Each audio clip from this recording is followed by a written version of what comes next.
Welcome to PC Analytics. Today, we're going to dig into the differences between two top budget coolers from DeepCool, the Assassin III versus the AK620. We've got our test bench right here, ready to put these coolers to the test and give you all the information you need to make the perfect choice for your setup. Both coolers feature a black and silver color scheme, a clean heatsink top, and a dual tower design that have two fans. However, the Assassin III has a larger footprint with its two 140mm fans and 5 heat pipes, while the AK620 has two 120mm fans and 6 heat pipes. The Assassin III is slightly harder to install than the AK620, but both are budget-friendly options. However, we know you're here to see how these two coolers perform, so let's dive into it. We've tested both coolers with the AMD 5800X CPU over idle, high, and overclock temperatures, and have two sets of charts to show you.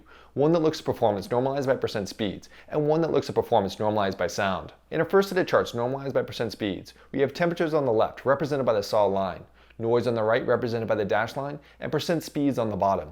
For this graph, lower is always better.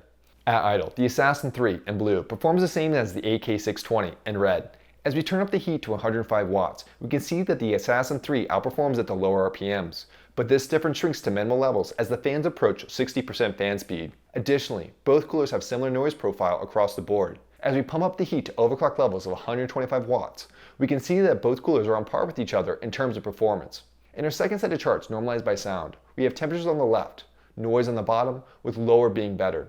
At idle, both coolers continue to perform similarly, and as we pump up the heat to 105 watts, both coolers maintain similar cooling performance above 33 decimals. And when we push the CPU to 125 watts, we can see that this relationship holds. And if you're curious on how the Assassin III stacks up against another top budget cooler, the Phantom Spirit 120 SE, you should check out this video comparing these two coolers. Thanks for watching, and if you enjoyed this content and found it valuable, I invite you to support us by giving us a thumbs up or hitting that subscribe button. Your support is appreciated.